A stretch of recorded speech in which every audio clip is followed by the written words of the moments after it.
Mon très cher Albus Dumbledore et vous tous sorciers et moldus, bonjour. Et c'est aujourd'hui, après une longue interruption, que nous revenons avec le dernier épisode du marathon consacré aux 7 Horcruxes. Si vous n'avez pas encore regardé les 7 autres vidéos, nous vous invitons à le faire, les liens se trouvent en description. Alors si vous êtes prêts, voici le dernier Horcrux, à savoir le serpent Nagini. Et vous avez vu, j'ai une nouvelle coupe. Et il incombe à Neville Londubat la charge de détruire ce 7e Horcrux.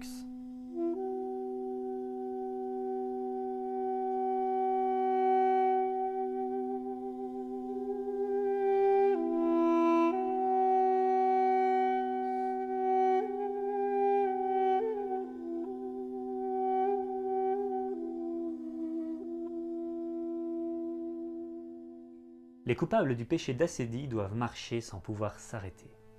Nagini, le dernier Horcrux, fait directement référence au symbole de l'Ouroboros, que nous avons déjà abordé dans la vidéo consacrée à la marque des ténèbres. Pour rappel, le serpent qui se mord la queue peut représenter un cycle refermé sur lui-même, qui passe au préalable par une phase de destruction. Voldemort, qui est empli de haine, de peur et d'angoisse face à la mort et l'oubli, illustre donc bien ce symbole de quête d'immortalité, l'entraînant inéluctablement vers une déshumanisation. Il mutile en effet son âme lors de la création des Horcruxes, tout comme l'Ouroboros. Le symbole du serpent révèle donc d'innombrables interprétations, mais Nagini recèle encore plus de secrets. Rappelez-vous, nous avons également vu précédemment que le symbole de l'Ouroboros refermait en même temps l'idée d'éternel retour.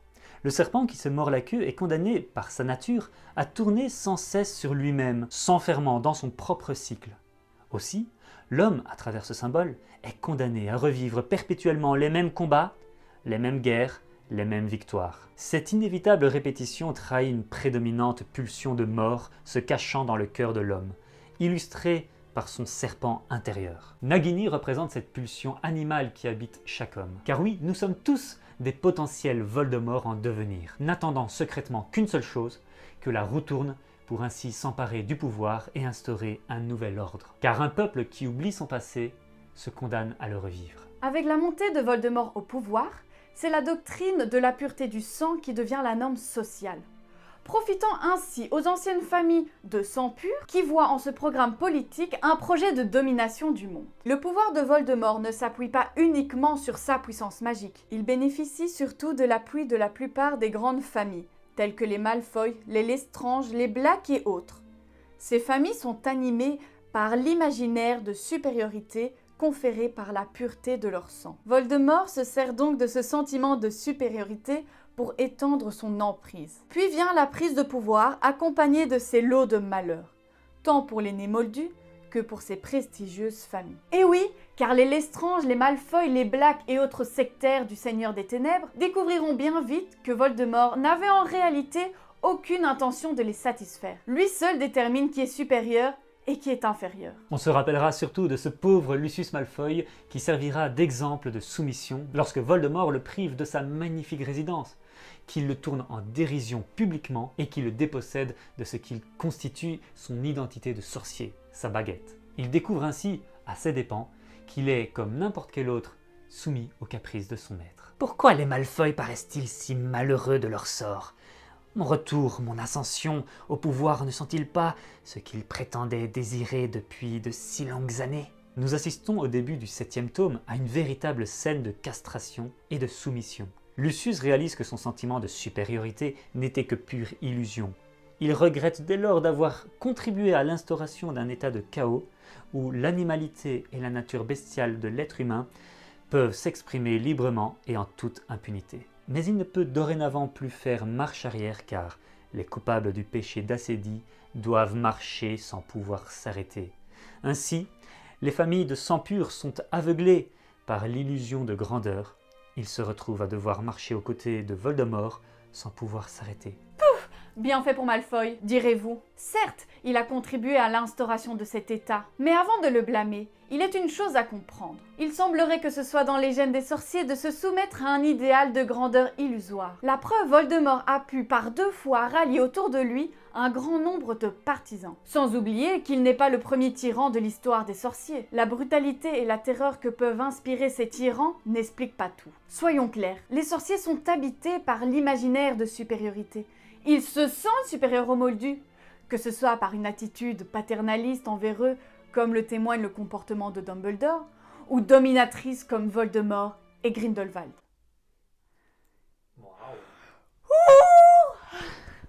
Oui, tout à fait.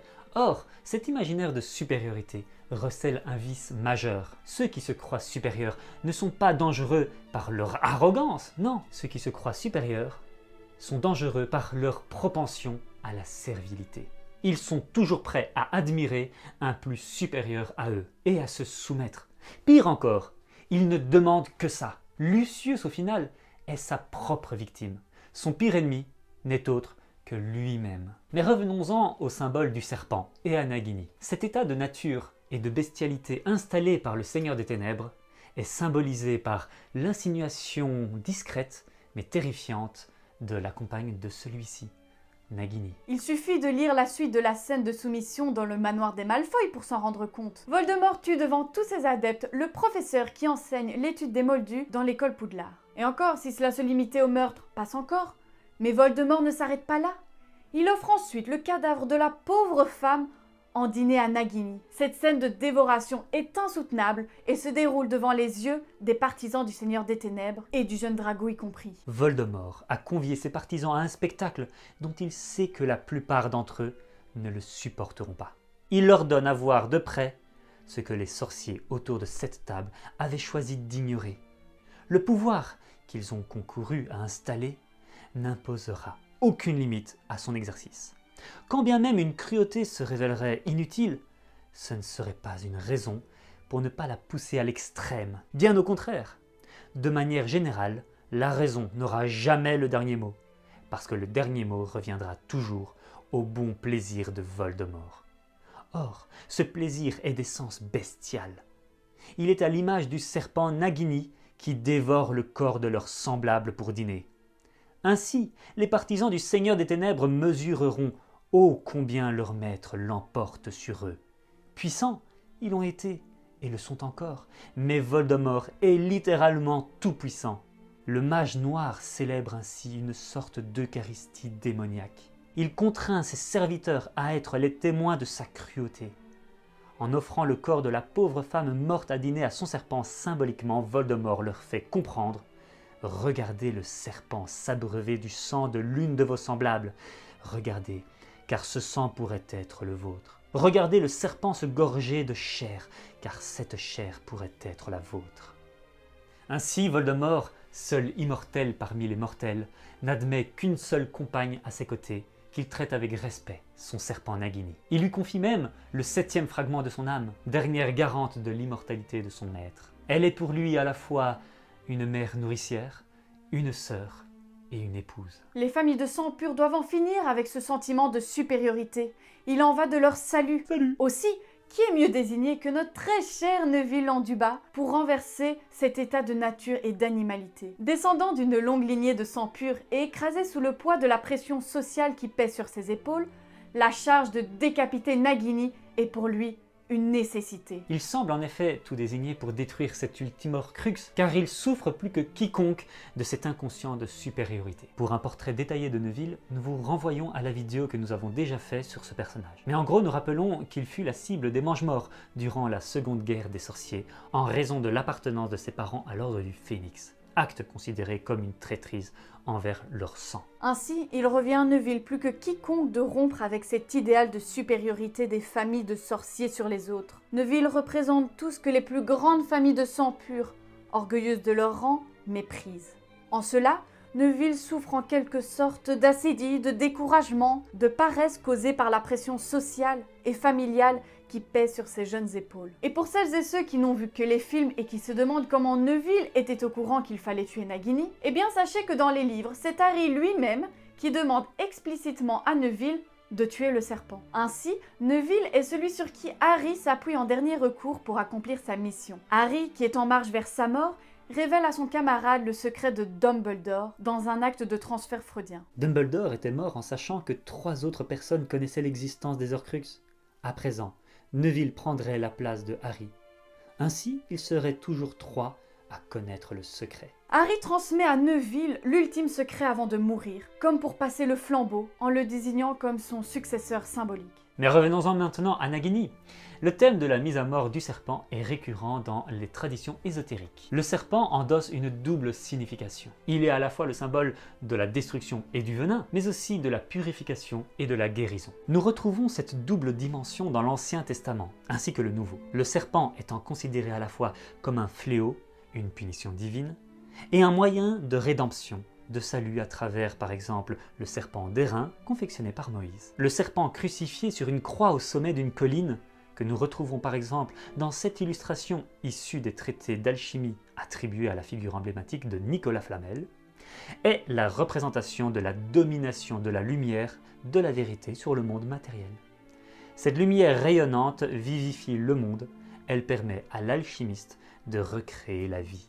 Il convient donc symboliquement d'immoler le serpent pour atteindre cette lumière vivifiante, pour accéder à la rédemption. Par ailleurs, en tranchant la tête de Nagini, Neville rompt avec ce cycle infini et infernal de l'emblématique Ouroboros, symbole de perpétuel recommencement de l'histoire, ce mouvement oscillatoire inévitable qui plonge perpétuellement le monde dans les ténèbres. L'acte d'héroïsme dont fait preuve Neville baignera le monde de lumière.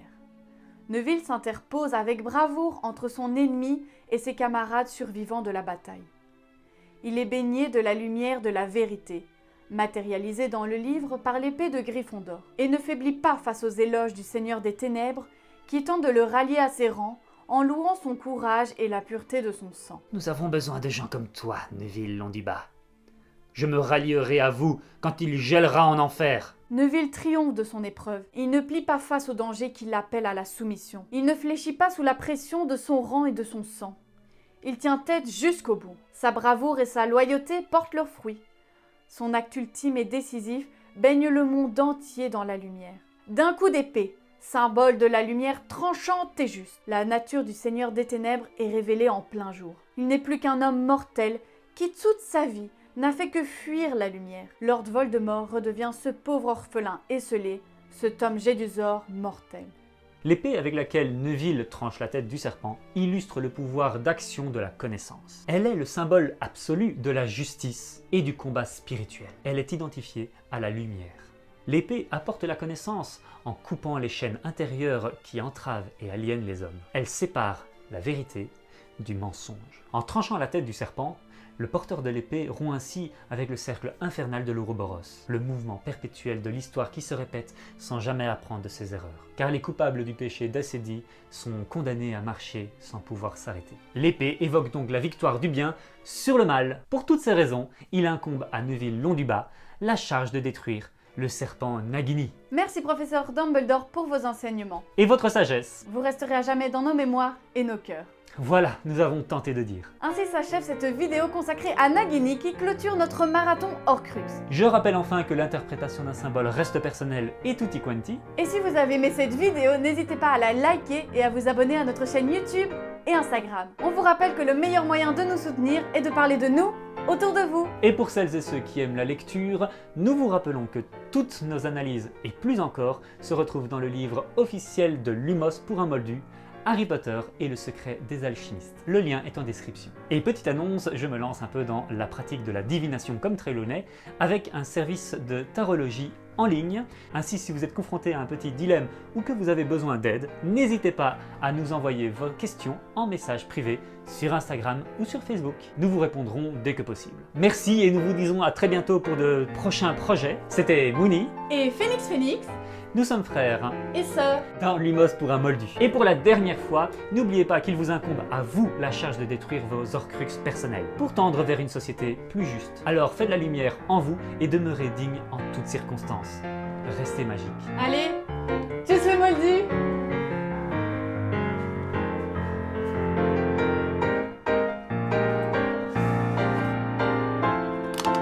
On approche de la fin. Oh, c'est notre petit Ron avec sa belle robe de grand-mère.